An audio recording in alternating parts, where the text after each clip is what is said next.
I appeared before the Congressional Committee, the highest representation of the American people, under subpoena to tell what I knew of activities which I believe might lead to an attempt to set up a fascist dictatorship. This is Smedley Butler. During his lifetime, he was the most decorated Marine in U.S. history. And at the height of the Great Depression, a group of wealthy industrialists plotted to lead 500,000 jobless veterans recruited from the VFW and American Legion to perform a coup on President Roosevelt. The plan as outlined to me was to form an organization of veterans, to use as a bluff, or as a club at least, to intimidate the government and break down our democratic institutions.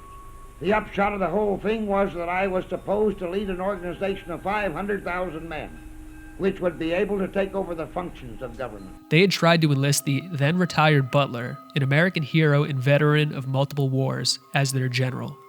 Instead, he went to Congress. I talked with an investigator for this committee. He told me they had unearthed evidence linking my name with several such veteran organizations. As it then seemed to me to be getting serious, I felt it was my duty to tell all I knew of such activities to this committee. They determined that there was evidence suggesting that there was a plot underway to overthrow the government. Later, documents revealed that among the people involved in this plot was Prescott Bush, the father to George H.W. Bush and grandfather to George W. Bush, with Hugh S. Johnson, one of FDR's very own speechwriters, set to be installed as dictator. My main interest in all this is to preserve our democratic institutions. I want to retain the right to vote, the right to speak freely, and the right to write. The news media laughed it all off as a conspiracy. But Smedley was no stranger to the ruling elite's games. And while an official government overthrow didn't take place after the increased scrutiny, the military-industrial complex did begin to grow.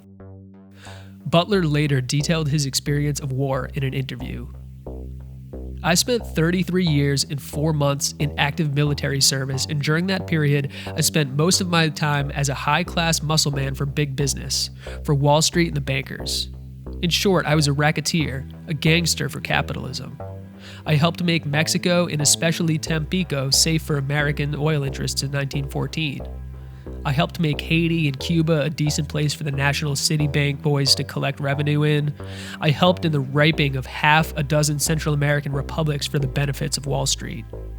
I helped purify Nicaragua for the International Banking House of Brown Brothers in 1902 through 1912. I brought light to the Dominican Republic for the American sugar interests in 1916. I helped make Honduras right for the American fruit companies in 1903. In China in 1927, I helped see to it that Standard Oil went on its way unmolested. Looking back on all of it, I might have given Al Capone a few hints. The best he could do was operate his racketeering in 3 districts. I operated on 3 continents.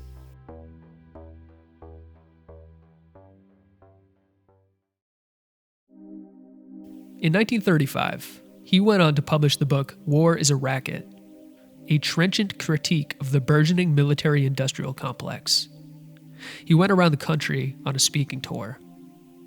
He truly tried to warn the public, but soon thereafter, with World War II in full swing, war seemed, to many people, to be an inevitable and necessary evil.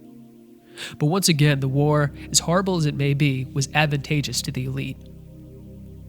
Later, Dwight Eisenhower, who served as both a general and president, used his farewell address to warn the public of the dangers of the impending military-industrial complex attempting to take over our democracy. We now stand 10 years past the midpoint of a century that has witnessed 4 major wars among great nations.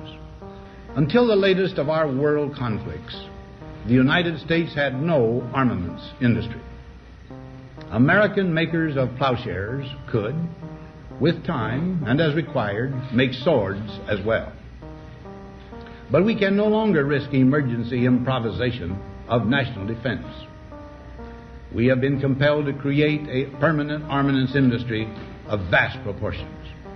We annually spend on military security alone more than the net income of all United States corporations.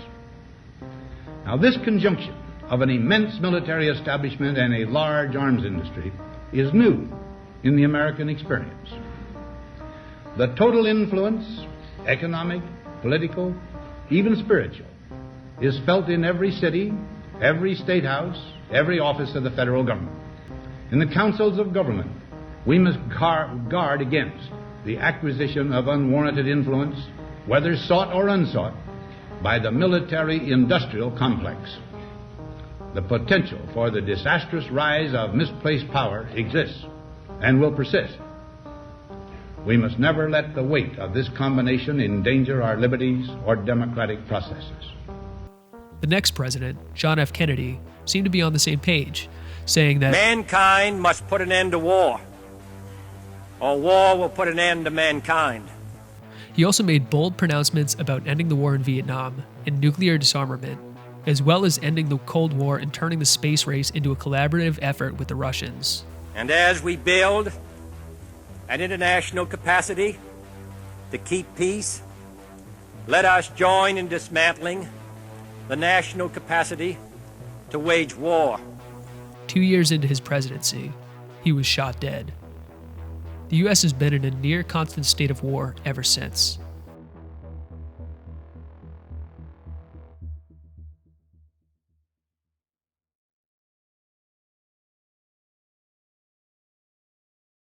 In the late 90s, a conservative think tank, Project for a New American Century, developed a list of countries that they wanted to spread democracy to, nearly all of which the U.S. has had military conflict with since that time.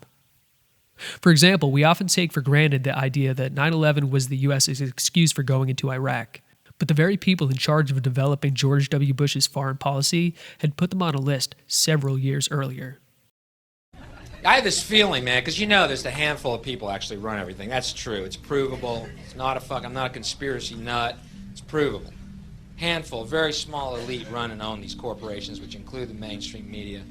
I have this feeling who's ever elected president, like Clinton was, no matter what your promises you promise on the campaign trail, blah, blah, blah, when you win, you go into this smoky room with the 12 industrialist, capitalist scumfucks who got you in there, and you're in this smoky room, and this little film screen comes down, and a big guy in a cigar, roll the film. And it's a shot of a Kennedy assassination from an angle you've never seen before. It looks suspiciously off the grassy knoll. And then the screen goes up and the lights come up and they go to the new president. Any questions? Just what my agenda is. First we bomb Baghdad. You got it.